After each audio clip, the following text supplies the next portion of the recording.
Hey guys, so in this video we're going to be taking a look at the Vatrer 12 volt 560 amp hour heated battery. This is intended for RVs, campers, but you could use it on a homestead as well. And it has heaters in it, so this would be good in an undercarriage of an RV. This is lithium iron phosphate chemistry, and it has a 300 amp BMS in it, so you have 300 amps of charge and discharge capability with this battery. Of course, that's not recommended. They recommend around 150, I think. But with 300 amps, you can power a 3000 watt inverter, which is pretty common for RVs. I've talked about that in other 12 volt battery videos. So that's actually a good size and good size battery too.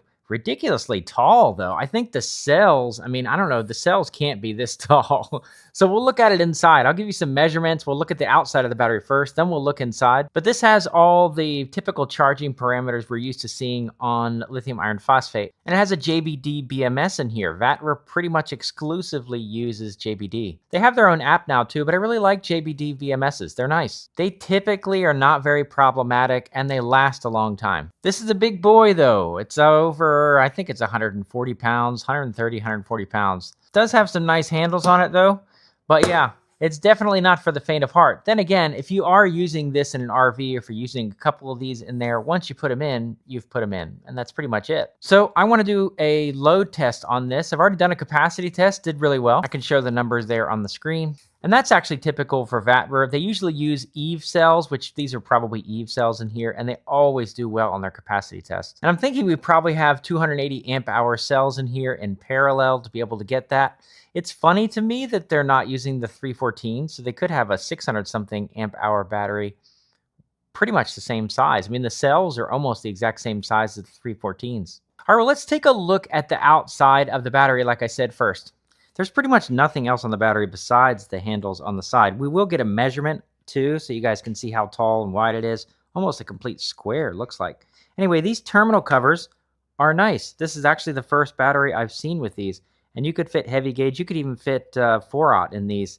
So they've got two little push buttons on the side.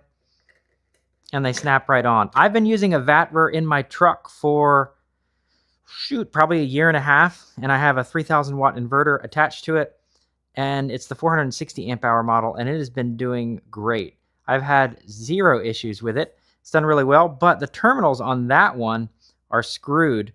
And by now, I've taken it off and reconfigured things so often the screws are lost. I would prefer these. And the rest is pretty simple. We do have a Bluetooth antenna, which is nice. So that way we can get a lot more range on it.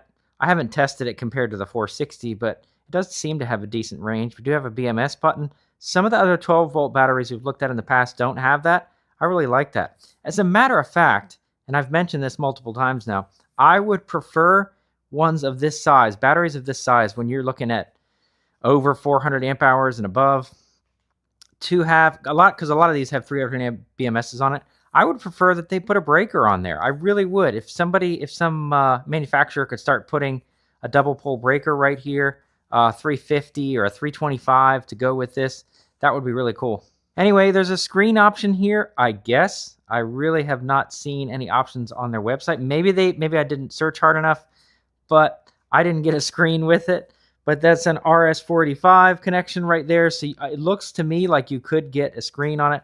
Then we have a vent over here on the right. I don't know why this, as far as I know, this isn't a sealed battery.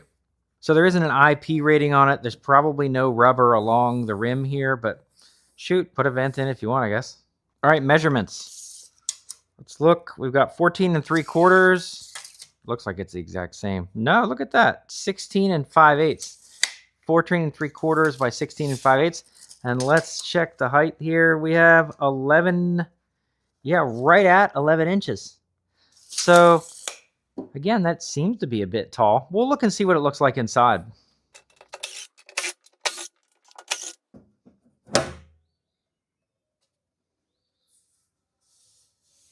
Oh, we've got a foam block on the top here to give it a little space in between.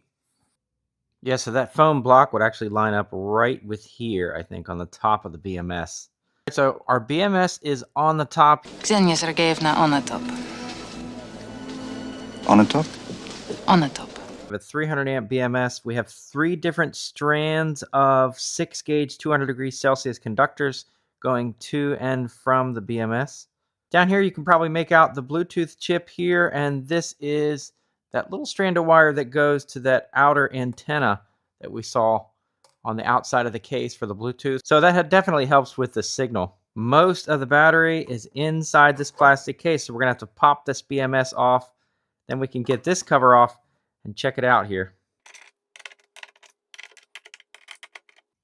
Before we pop it off, I'll give you guys a close-up of the BMS sticker right here. These little leads right here that I just took off right there are the heater pad leads. So these go down through this notch here. So I'll have to take all of this off to get down into the nitty gritty. I want to take a look at the cells, see what we're looking at.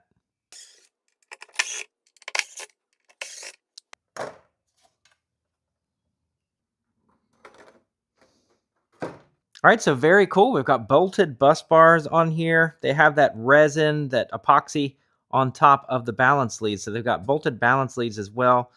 Bevels on all of the bus bars in both directions. And then, of course, these are parallel 280 amp hour cells.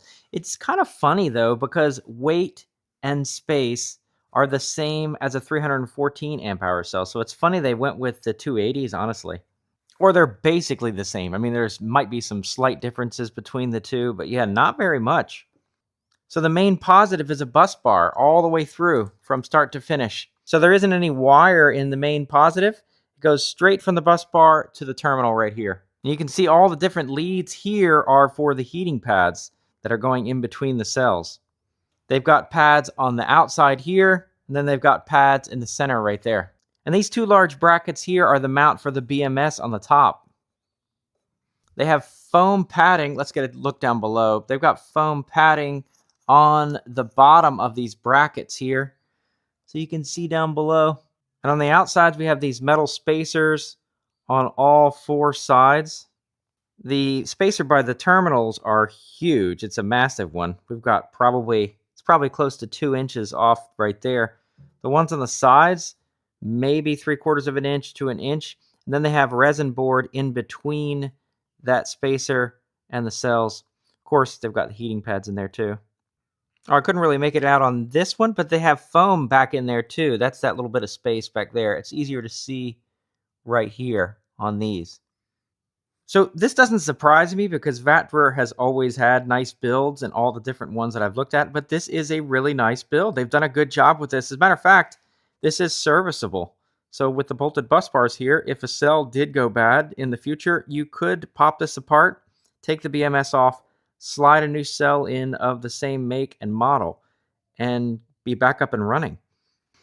It's a well-built battery, but very tall. Like we mentioned at the beginning, there's a little bit of space left up here up top. Plus they got this standoff. Everything's popped up with those brackets.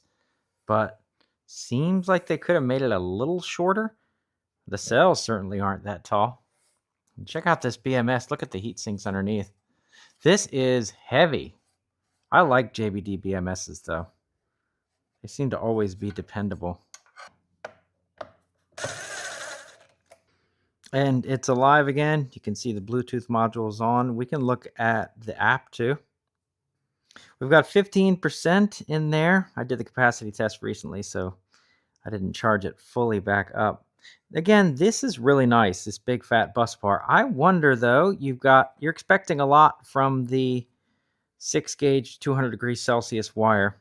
Technically, you're right at the max that these can handle. It'd be nicer to see 4 gauge 200 degrees Celsius wire on these main negative leads.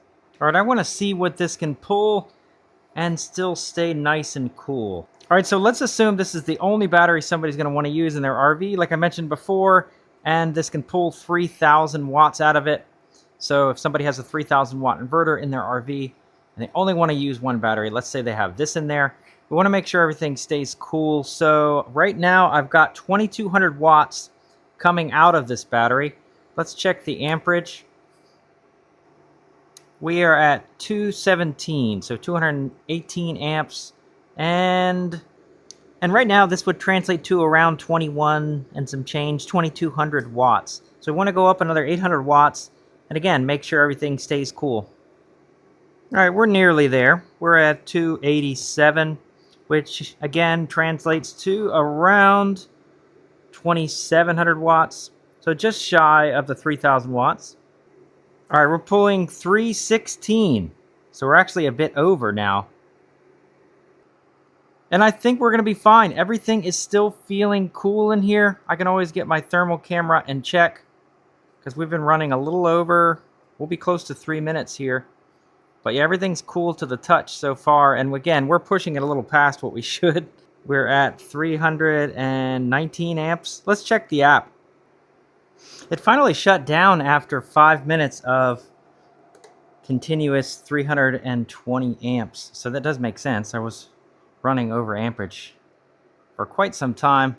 I'll check and see what the temperatures are with the thermal camera here too, but they don't, nothing feels hot. So seems to be good. Let's see. Yeah, 34 degrees, 42, 44 degrees Celsius is the hottest I see in this whole thing. My terminals here are 55. I probably need to torque them down a little more. Oh, there it goes. It just shut off again. Might be even a temperature reading at that point. Let's see what the app says. The app never said what it is that was shutting it down. The temperatures still look good on the app. The highest was the MOSFET's at 40 degrees. So the battery does restart automatically at around 10 to 15 seconds. So it'll keep checking for a diminished load and then shutting down again. So in summary, could you use just this battery on a 3,000 watt inverter in your RV? And the answer is yes. I was just pushing it up to, I think by the end it was saying 3,500 watts. So I was going a little extreme, but you could use this, and you can always pair this, something like this, with just a 100 amp hour battery. They'll share the load.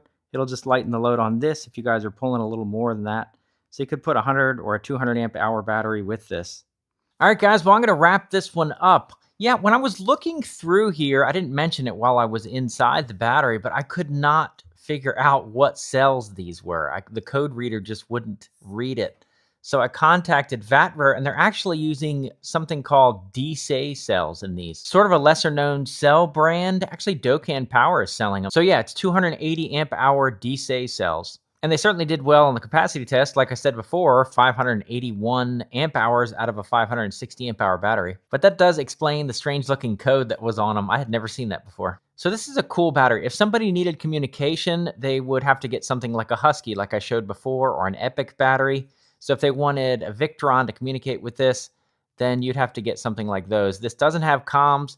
And I looked again on their site. I can't see anything about a screen. I wonder if their golf cart screen would actually work on this. They've got a screen for a golf cart as an extra accessory, and I think it might work on this battery. But you don't need comms. You can hook a shunt to this, and you could have it working through a Victron shunt and have everything off of Bluetooth there, or even on a screen, and see how much power you've got in these batteries. But if somebody had one or two of these, like each one is 7 kilowatt hours of storage, or just a smidge over actually. So you could have 14 kilowatt hours of storage if you added 2 of these. That's the equivalent of one of these wall mount batteries back here. And it could fit in a lot of campers under the undercarriage. It is a little taller, like I mentioned, but it's fairly compact. So yeah, this is actually the watt cycle that I looked at before was quite a bit longer, but shorter and square, actually rectangle, pretty long rectangle.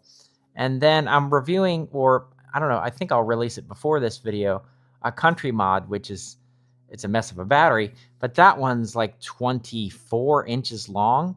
So it just depends on the area somebody has, but a lot of RV undercarriages could hold this, or 2 of these. That would actually be really neat to have 2 of these. Shoot, you could be off grid, you could be boondocking for days with these. So no real complaints other than the fact that I think it could be about 2 inches shorter. The app is good.